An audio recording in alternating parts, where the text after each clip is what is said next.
pinag-aaralan ng kampo ni Senadora Nancy Binay ang paghahain ng ethics complaint laban kay Senador Alan Peter Cayetano. Kasunod niya ang sagutan nila sa pagdinig ng itinatayong new Senate building. Nakatutok si Mav Gonzalez.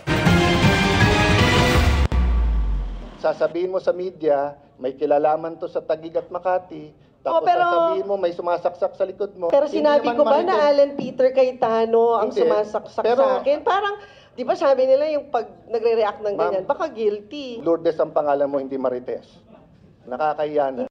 Matapos magkainitan sa pagdinig ng Senado ukol sa ipinapatayong new Senate building kahapon, nauwi sa pag-walkout ni Senadora Nancy Binay, pag-aaralan daw ng kampo ni Binay kung maghahain ng ethics complaint laban kay Senate Accounts Committee Chair Senador Alan Peter Cayetano.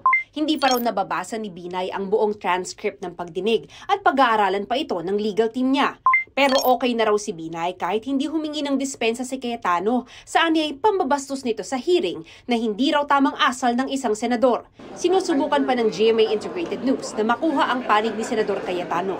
Ang pinagtalunan kahapon ni Binay at Cayetano ang 23 billion pesos na kabuuang halaga ng new Senate building na naunang sinabi ni Senate President Cheese Escudero.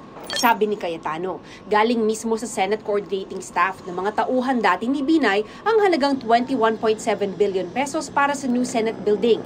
Kung isasama rito ang ipinambili ng lupa na mahigit 1.6 billion, aabutin ito ng mahigit 23 billion pesos. Pero sabi ni Binay, hindi naman kasama sa ginagawa ng DPWH yung ipinambili ng lupa. Sa pagdinig, sinita ni Cayetano si Department of Public Works and Highways Senior Yusik Emil Sadain dahil sa kanyang mga sinabi sa panayam sa GMA Integrated News. Dito, sinabi ni Sadain na hindi raw aabot sa 23 billion pesos ang gasto sa konstruksyon. Meron pa raw kasing 5.7 billion pesos na under review para sa Phase 3 at kung susumahin ang napondohan na at yung nire-review pa, nasa 16.8 billion pesos daw ang new Senate building. Pero ipinakita ni Cayetano ang sulat ng DPWH kay dating Accounts Committee Chair Binay. Nagsalita ka, hindi aabot ng 23 billion.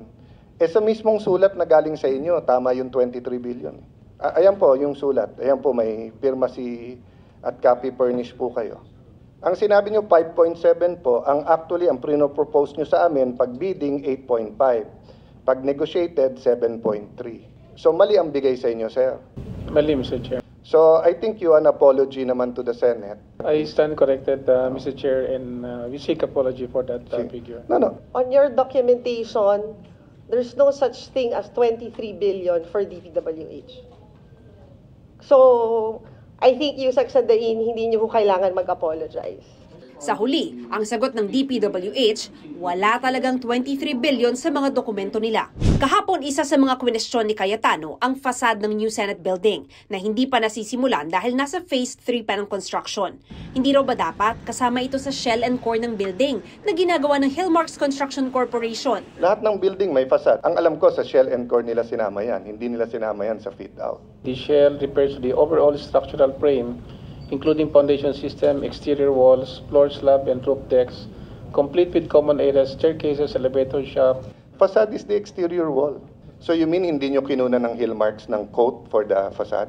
Meron silang quotation nun, I think 1.6 para dun sa facade. Hindi sila nagsabit ng 1.6, ibang kumpanya nagsabit ng 1.6. You tell me the truth here, if not, I will hold you in contempt. Huwag nyo kaming paglolokohin dito. Clarification pa lang to, maglolokohan na tayo. Sa umpisa pa lang, nagsabi sa inyo yung Hillmarks na pwede sila at kung magkano Kaya nga sinabi ko sa inyo, submit nyo lahat ng dokumento, hindi nyo naman sinubmit lahat Yung mga internal nyong sulatan, hindi nyo sinubmit Sa estimated cost ng Phase 3 ng construction, aabot ng mahigit 1.6 billion pesos ang fasad ng building.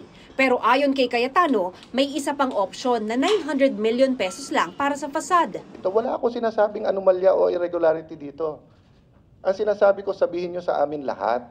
Kasi nga, bago na ang Senate President, bago na ang majority, i-represent ko sa kanila. Hindi na nakasagot dito ang DPWH dahil may ibang isyong tinanong na sa Cayetano. Sa panayam sa Balitang Hali kanina, sabi ni Binay, pwede naman daw sanang ipaliwanag lahat pero tumanggi umanong makipag-usap si Cayetano sa kanila ni Senador Ping Lacson na dati ring chairman ng Committee on Accounts. I think the best person to explain sa kanya is Senator Lacson. Kaya nga nilapitan natin si Senator Lacson na kung pwede mag-usap kaming tatlo. At yun na nga, nag-send out siya ng message kay Senator Alan. The mere fact that he declined the invite of Senator Lacson na mag-usap kaming tatlo, di sana napaliwanagan na siya kung saan ba nanggaling yung mga ganong numero. Kinukunan namin ng pahayag si Cayetano pero wala pa siyang tugon. Sa susunod na pagdinig ay ipapatawag na ang kontraktor ng proyekto na Hillmarks Construction Corporation. Ilang linggo nang sinisikap ng GMA Integrated News na makuha ang panig ng Hillmarks ukol dito. Para sa GMA Integrated News, Mav Gonzalez, Nakatutok, 24 Oras.